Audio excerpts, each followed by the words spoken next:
Welcome to Synagogues of Alaska, and as the map will show, there are 4 cities we're going to scrutinize. They are Anchorage, Fairbanks, Juneau, and Sterling.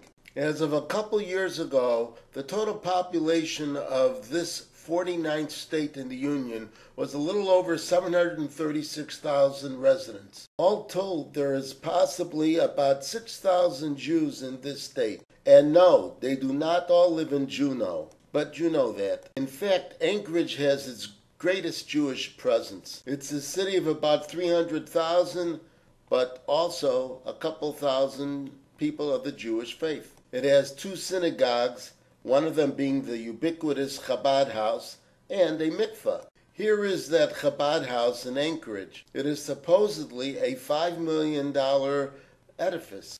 It is called the David and Ruth Green Lubavitch Jewish Center, which probably means someone who was related to them endowed the money to help build this structure.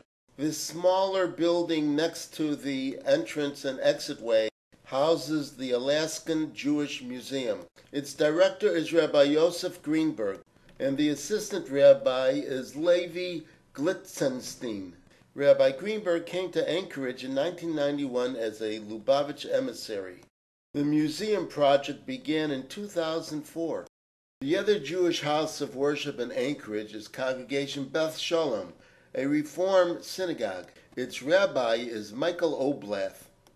Shabbat services are usually held Friday evenings and Saturday mornings. The congregation started with 20 people in 1958, but it wasn't until 1988 that it moved to this location. And by the way, the synagogue is located on East Northern Lights Boulevard. We move over to Fairbanks, Alaska, and Congregation Or Hatzafon. In English, this translates to Light of the North, or Northern Lights. Does this sound like a recurring theme? The congregation utilizes a visiting student rabbi, and it does not list a regular schedule of services.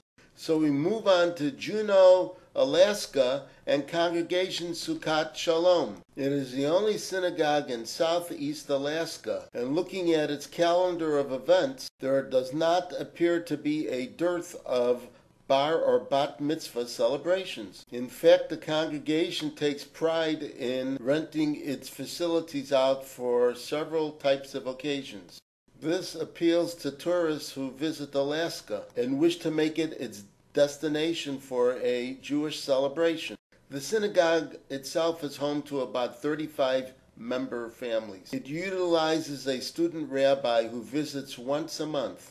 Our last spot in Alaska is in the Sterling area. We can't give you anything better than this shot, as the congregation does not wish to advise anyone of their location unless it is for good reason. Unofficially, it is the congregation of the Kenai Peninsula. Officially, it is called Briat Elohim. However, it is spelled with an H instead of a K. It is the practice of those aware never to say the real name of the Lord in vain unless one is quoting a full verse or reciting a prayer. Apparently, those in charge of this synagogue are not aware of this. There is no rabbi but rather lay leaders, and there is no official schedule of services. However, they do use a visiting rabbi for selected occasions.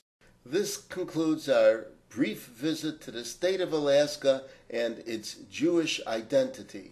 There are many more states in the Union with heavy Jewish populations to visit. So, bye for now, and see you real soon.